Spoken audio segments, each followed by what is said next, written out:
E aí, turma, tudo bem? Vamos começar nossa aula de hoje. No conteúdo do segundo bimestre, a gente viu no final a parte de ácidos. São 4 funções inorgânicas, não é? Ácidos, sais, base e óxidos. A gente vai ver como conteúdo inicial do terceiro bimestre a parte de bases. O que vai ser uma base, pessoal? O que é a base, uma base no cotidiano de vocês?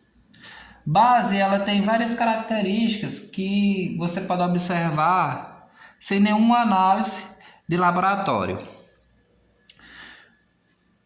Todos vocês certamente já comeram banana e caju. Vocês já sentiram aquele sabor travosinho que amarra a boca do caju e da banana um pouco quando tá um pouco verdosa? Aquilo ali é devido à característica de quê? Das bases. As bases ela tem sabor adstringente, que é aquele sabor que amarra a boca, aquele sabor travoso. Outra característica das bases é ser escorregadia. Por exemplo, no sabão tem base, que é o hidróxido de sódio. Ele é escorregadio, né? A banana também não é escorregadia. Se você pega a banana assim e coloca nos dedos, você escorrega os dedos, né? Então, mas o que vem ser uma base na química? O conceito mais aceito é o conceito de arrênios. O que vem ser uma base? Bases são moléculas que sofrem dissociação iônica e liberam como um único ânion OH-. Se lembrando que o ânion é a parte negativa, não é? Então, para arrênios, toda base na presença de água ela vai liberar OH-, que é chamado de hidroxila ou oxidrila. Mas o que vem ser uma base? Base é um composto iônico, viu, pessoal? Então, é formado por ligação iônica, é um composto iônico. Ela vai ser formada por duas partes. Ela vai ser formada por um metal. Esse metal pode ser um metal alcalino, ou um metal alcalino terroso, ou um metal de transição. E a outra parte é a hidroxila. Toda base ela vai conter a hidroxila. Então ela é formada por metal e hidroxila. Vamos ver aqui. Dissociação iônica das bases. O que vem ser isso, pessoal? Eu sei que a base é um composto iônico aqui, como eu já falei. O que é que acontece? Todo composto iônico ele é formado por um cátion e um ânion. No caso aqui, o cátion vai ser a parte do metal e o ânion vai ser a hidroxila. E eles estão juntos. Quando eu coloco na presença de água, esses íons que formam a base vão se separar. Então, quando esses íons se separam da base, ou seja, o cátion e o ânion, eu chamo isso de dissociação iônica. Então, dissociação iônica nada mais é do que a separação dos íons que forma o quê? A base. Eu coloquei três exemplos aqui. NaOH, quando eu coloco na presença de água, ele vai liberar Na+, que é o metal, isso aqui é o cátion, né?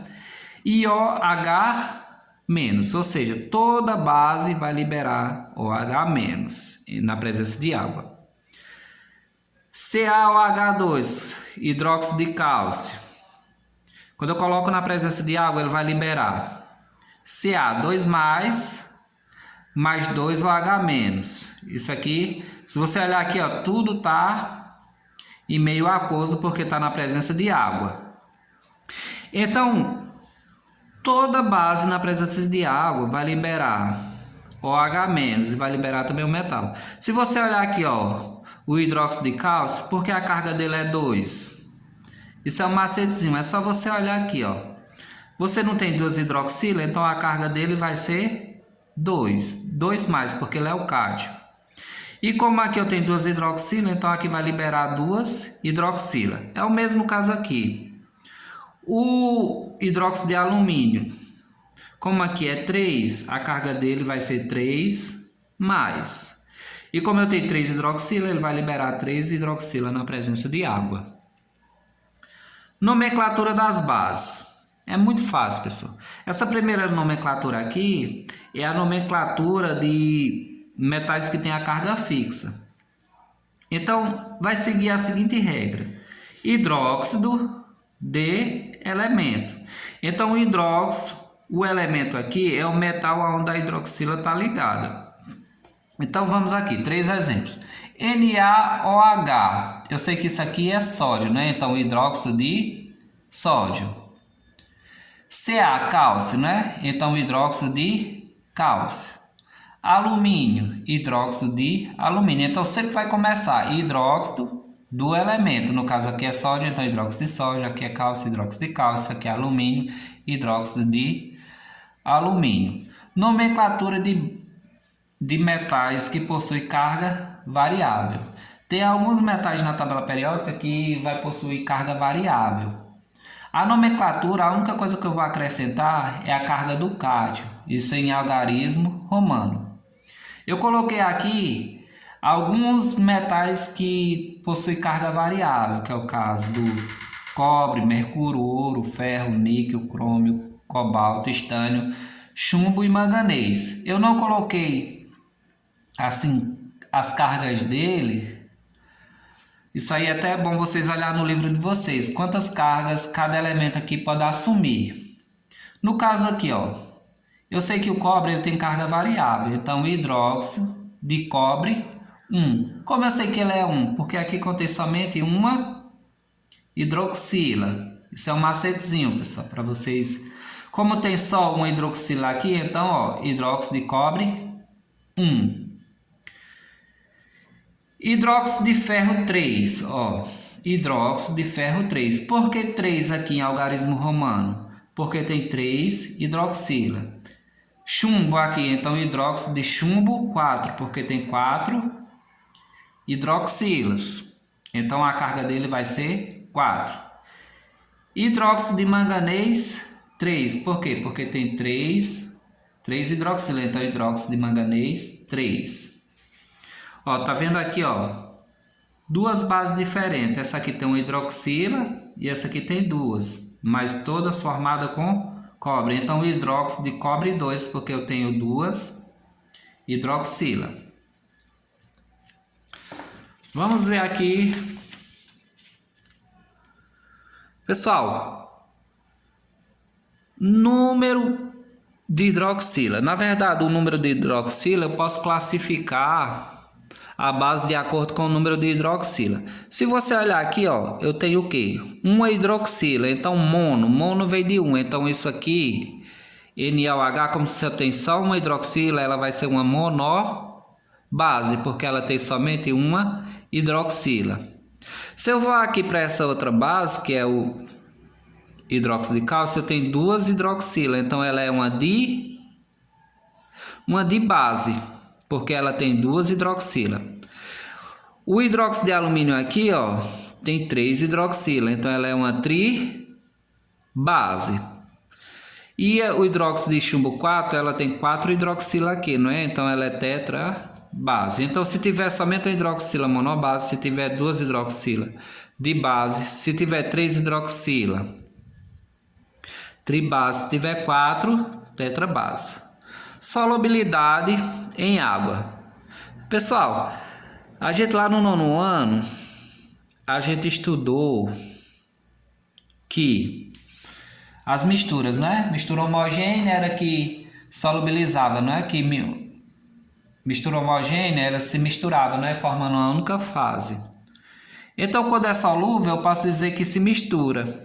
Quando é insolúvel, eu posso dizer que não se mistura. E parcialmente solúvel é que vai misturar somente uma parte.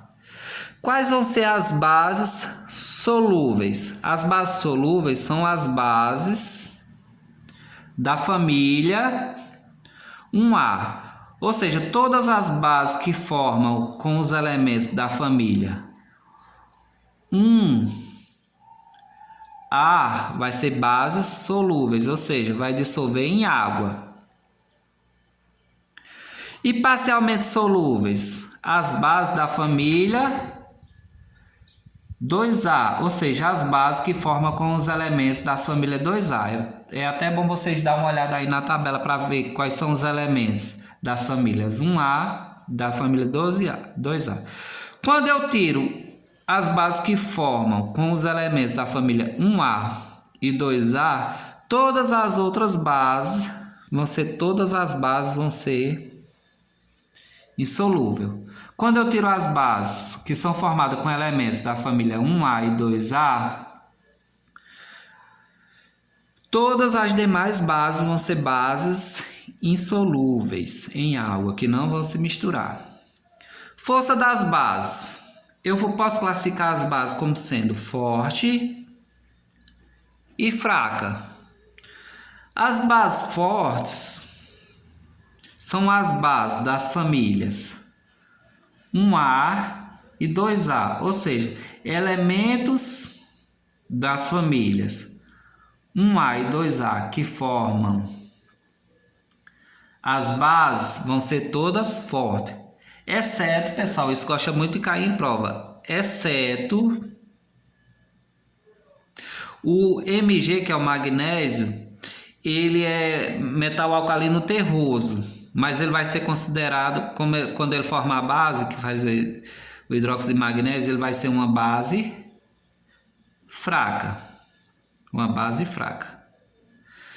Então isso aqui é uma exceção, mas todas as demais bases que formam com os elementos da família 1A e 2A, elas vão ser consideradas bases fortes. Quando eu tirar aqui essas bases fortes, o que é que vai sobrar? As bases fracas. Ou seja, todas as demais bases, retirando as bases da família 1A e 2A, vão ser consideradas bases fracas. Amônia, uma base diferente. Eu expliquei lá no começo da aula que uma base ela é formada pelo metal e pela hidroxila, não é? Mas a amônia ela é uma base diferente. A amônia é NH3. Amônia NH3. Quando eu coloco na presença de água, se você olhar aqui, a amônia ela não tem hidroxila, mas quando eu coloco na presença de água, vai formar NH4 mais OH-. Então, ó, na presença de água, ela liberou o quê? OH-. A amônia liberou OH-. Então, isso aqui é o quê? Se liberou OH-, ela é uma base, porque ela liberou OH-. E toda base vai liberar OH-, que é a hidroxila. Quando eu junto esses dois íons aqui, NH4 e OH-, eu vou formar NH4OH, que é o hidróxido de amônio. Isso é uma exceção, viu, pessoal? Porque as demais bases sempre vai ser formada pelo metal e pela hidroxila. Então é isso, pessoal. Espero ter ajudado. Qualquer dúvida a gente tira nas demais aulas. Tchau!